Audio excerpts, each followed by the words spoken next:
She decided to return home and was confronted with the shocker of her life. Funke stepped into their hut and met a strange woman in her kitchen. "What is going on here?"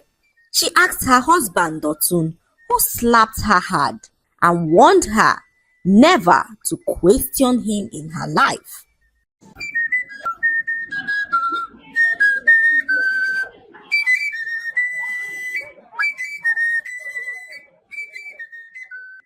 Once upon a time, there lived a very beautiful woman who got married to a man that turned her life into a living nightmare. Her name was Funke, and she was a very industrious woman, so hardworking and diligent in whatever she does. Funke was introduced to Dotun by his dear mother, and not long after they were introduced, they got married and began to live together. From the day that they got married, Dotun never considered Funke as his wife. He criticized everything that she did and scolded her at every given opportunity. Despite all this, Funke never stopped showing her husband genuine love and care. One day, Funke prepared Dotun's favorite meal, as she believed this would cheer him up when he returned home from the farm. This, however, did not go as planned, as Dotun accused Funke of trying to kill him as he flung the food to her face and walked out angrily. This broke Funke's heart, as she never understood what she had ever done wrong to Dotun to warrant this level of hatred. For years, Funke never experienced love from her husband. She would oftentimes run to Dotun's mother's hut to complain, and his mother would always assure her that Dotun would one day change. But this change was not in sight, as Dotun continued to treat Funke like a stranger in her own home. One night, Funke fell terribly ill. Her husband Dotun returned home late that night and noticed that she was shivering. Dotun ignored his wife, not caring that she was sick. He went about his activities as though nothing had happened, and by morning, Funke struggled to take herself to the herbalist's hut, who prepared some herbs for her, saying that Funke was lucky to still be alive. For over a week, Funke remained at the herbalist's hut as she received treatment, and in this time, Dotun never came looking for her. A few days passed, and Funke was now a whole lot better. She decided to return home and was confronted with the shocker of her life. Funke stepped into their hut and met a strange woman in her kitchen. "What is going on here?" she asked her husband Dotun, who slapped her hard and warned her never to question him in her life. Funke's eyes shone in confusion as she could not understand what was going on. The strange woman, whose name was Bisi, began to laugh as she walked away with Dotun, throwing mocking remarks at Funke, who broke down in tears. Funke rushed to Dotun's mother's house to complain when she heard the news that Dotun's mother passed on a few nights ago. Funke then asked why she was not informed of the burial, and the old man revealed that her husband Dotun told the elders that his wife had deserted him. According to tradition, when a man is to bury his mother, if he is married, he is to appear with his wife to perform the burial rites. But in cases where he is not married, he is to take on a wife before his mother can be buried. What had happened was that when Dotun's mother died, he told the village elders that his wife had deserted him. So the elders suggested that he takes on a new wife so as to enable him bury his mother.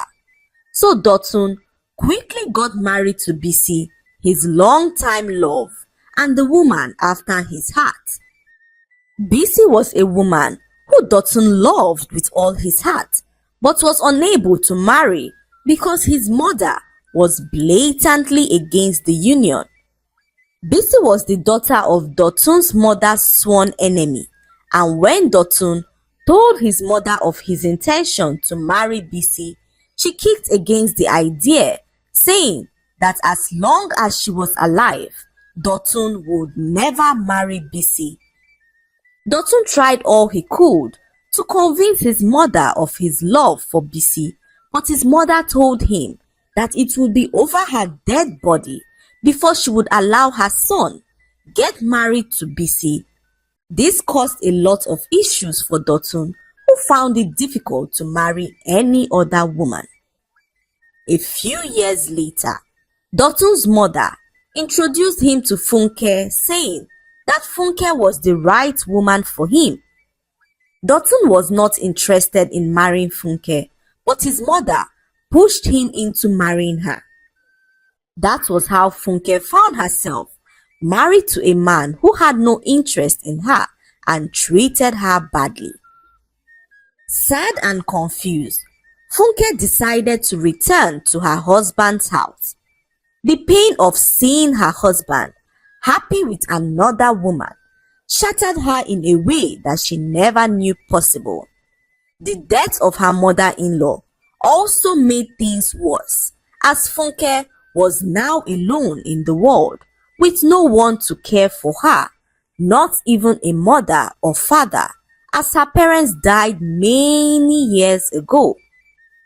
Funke became a shadow of herself, as thinking became her only companion. Dotun and Bisi made living unbearable for Funke as they continued to flaunt their happiness in front of her, adding salt to her wounds. They basked in their newfound love, enjoying the life that Dotun had denied Funke since they got married.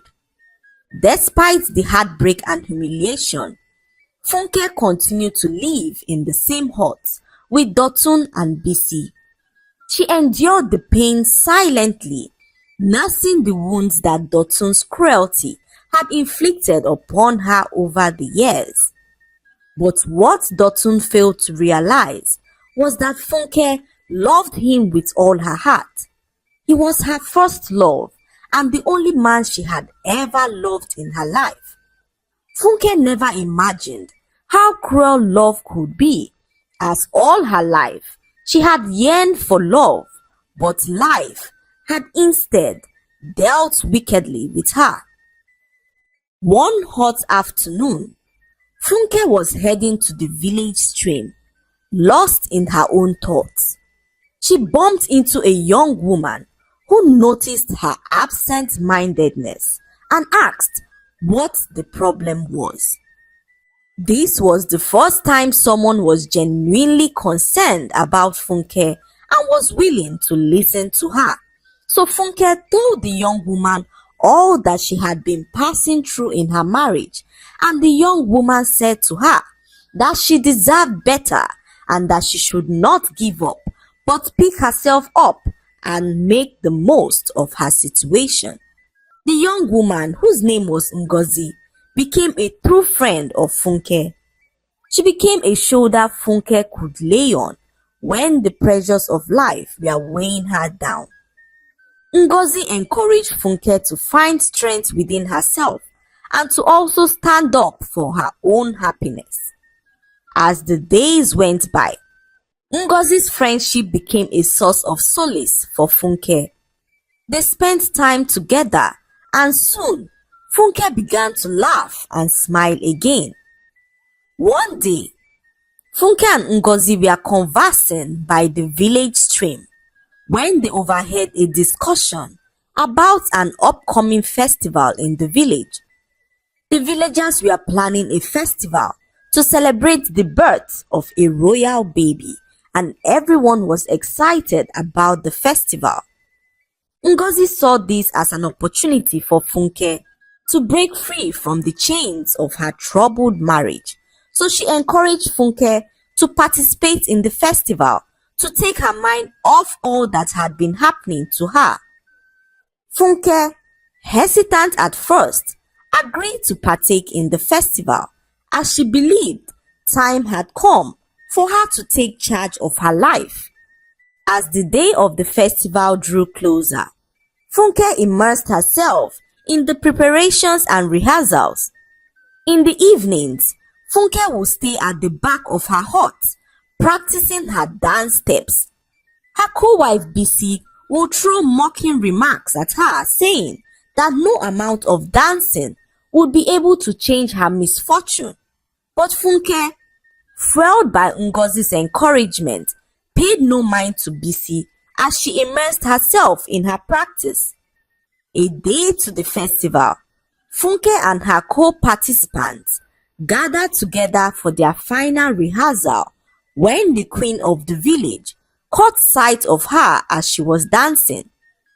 The queen was mesmerized at how beautifully Funke danced and asked her maidens details about Funke. She was told all the horrible things that Funke had gone through, and the queen was touched by Funke's story. The day of the festival arrived, and the village square was adorned with vibrant colors and lively music. Funke, dressed in a stunning traditional attire, stepped onto the festival grounds and began to dance. Her unique dance style grabbed the attention of all that was present, including the king, who marveled at how beautifully Funke danced. As Funke danced, the villagers were captivated by her performance. Bisi, watching from the sidelines, could not help but feel a twinge of jealousy. The attention that Funke was receiving made Bisi uneasy as she regretted ever underestimating her co-wife. The queen, deeply moved by Funke's performance, stood up to honor her. All the villagers opened their mouths in shock as this was the highest honor anyone could receive in the village, and in almost a decade, no one had received this kind of honor from the queen. The queen presented Funke with a beautifully crafted bead necklace, which was a symbol of the queen's recognition and support. The festival, initially meant to celebrate the birth of a royal baby, turned into a celebration for Funke as the whole village applauded and celebrated her courage and resilience. Funke's story became an inspiration not only to those facing similar challenges, but to everyone who witnessed her performance.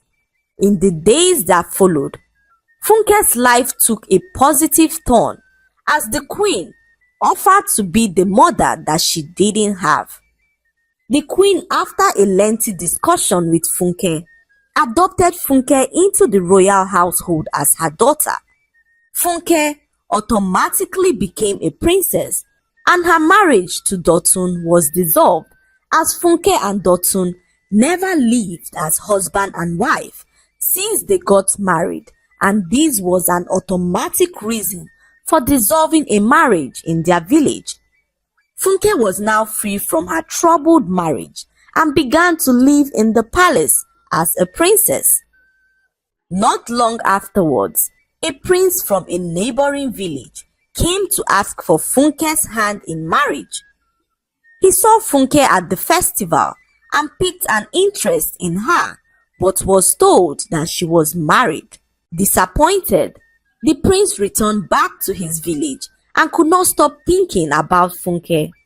When news reached him of the dissolution of Funke's marriage, he hurriedly came to declare his interest in marrying her. That was how Funke got married to the prince, who loved her with all of his heart. She finally felt the love that she had craved for all her life, as the prince adored everything about her, including the ground that she walked on.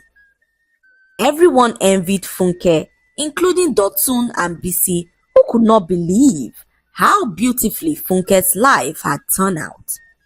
The lesson to be learned from this story is that in whatever situation you find yourself, do not give up because the future might just be so bright for you. Never look down on anyone in life or treat people unfairly because your actions might just break them. Learn to be kind to everyone you come across because you never know what the future holds. I hope you enjoyed the story. Like, subscribe, and leave a comment. It helps us grow our channel. I'll see you in our next story. Bye.